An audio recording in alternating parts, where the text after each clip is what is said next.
Hello there. Video number 2 in extending our fretting hand range exercises. This one's going to sound like this.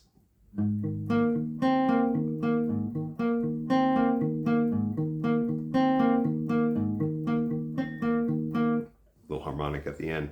But yes, that is essentially the same chord we used in video number 1 for Satellite by Dave Matthews Band. This one is inspired, you probably guessed it, as Every Breath You Take by the Police. Thank you, Sting. Thank you, Andy Summers. And let's not forget Stuart Copeland. All right, so the idea here with these exercises is they don't go from least difficult to most difficult. They're just song exercises and scale exercises that I use with students to get their hands from playing like this to playing like this. And a lot of that has to do with thumb and wrist placement. So if the thumb is hanging out up here, and you're using the palm or the heel of your hand as the fulcrum, that's going to limit the range that these fingers can kind of fan out in. But if I relax the wrist and bring the thumb behind the neck, creating some space here between the palm of my hand and the neck, then I end up with this. So again, if it's like this, not much range. Here, much more range. All right, so getting comfortable with that, I'm thinking, okay, I got my 4 fret range, which is frets 5, 6, 7, and 8 for this portion of the riff. Then I'm going to flex the pointer finger back to fret 4. That's the goal of this exercise. So this first chord that I'm playing is an A flat add 9. So just like Satellite, I'm starting on the 4th fret of string 6. That's my A flat, that's my root. Then I'm going to its perfect 5th, part of the power chord that is the 6th fret of string 5, using the middle finger for that, and going to the B flat, which is the 9th note of the scale, at the 8th fret of string 4 from the ground. So I got my root, 5th, 9th, A flat, E flat, B flat.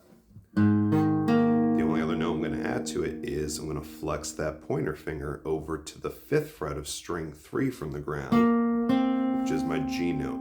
And that is what's known as a major 10th, which is really just an octave above the major 3rd, so it gives this chord a definite major tonality. So it's...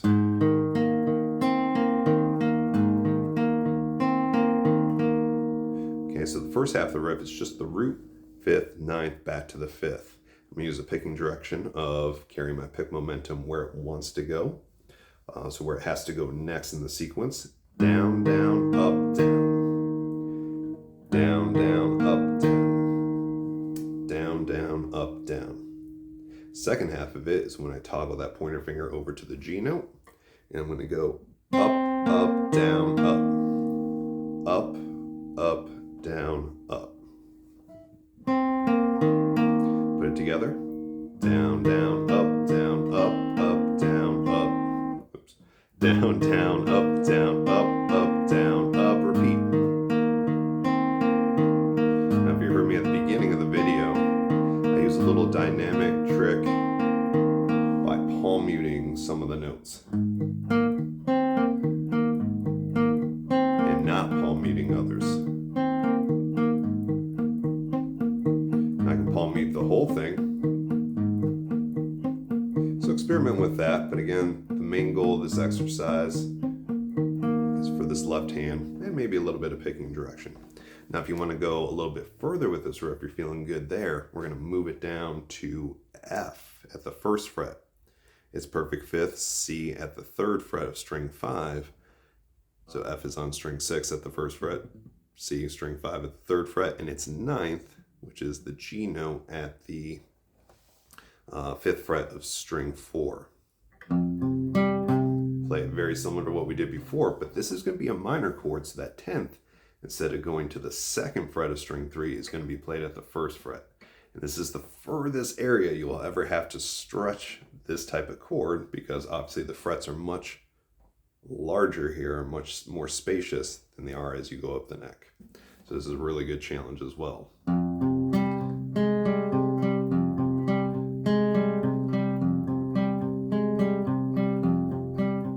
So if you got the concept of the A flat with the major 10th, you can do the F with the minor 10th. Same picking direction, just different placement of note and a much further stretch. If you'd like to close out the riff, there are two more chords, which are the D flat 9. So that goes string 5, 4th fret, string 4, 6th fret, and string 3, 8th fret. Now this one doesn't use a major or minor 10th, it just goes to the octave. So basically I have a root 5th octave power chord in there. And we do the same thing a whole step higher on an E flat.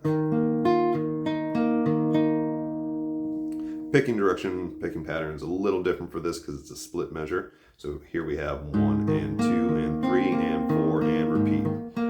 3 and 4, 1 and 2 and 3, 3 and 4 and 1 and 2 and 3 and 4 and 1 and 2 and 3 and 4 and 2 and 3 and 4 and. So each one of those chords gets about half the time that we get on the other two chords, the A flat and the F minor. So the pattern for this one is root 5th, 9th, 5th, octave 5th, root 5th. Down, down. I'll get my picking hand in there. Down, down, up, down, up, down, up. Same thing on the next chord, the E flat, except for our last note, it's going to be different. Down, down, up, down, down, up, down, up. Last note is going to be on string 3, so the last note on the D flat is on string 4, it's the perfect 5th, and the last note on the E flat is the octave on string 3. So you put that together. Again, the main exercise is just get comfortable with this. Go further to the F minor,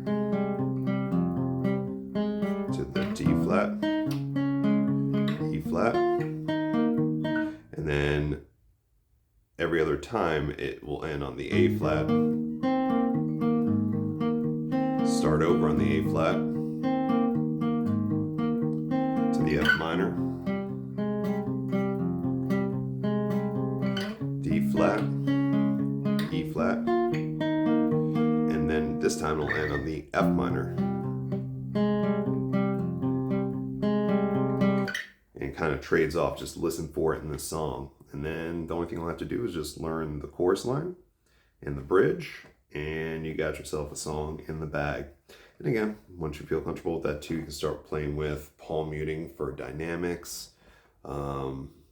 But I'll reiterate again, the main goal of this exercise is get this hand more comfortable and maybe work on a little picking direction and rhythm. It's all musical. All right, so until the next time, have fun with that. If you have any requests or ideas or things that you do to stretch out your fingers when you play, any riffs, any exercises, let me know in the comments and come see me the next time. Take care. Have fun.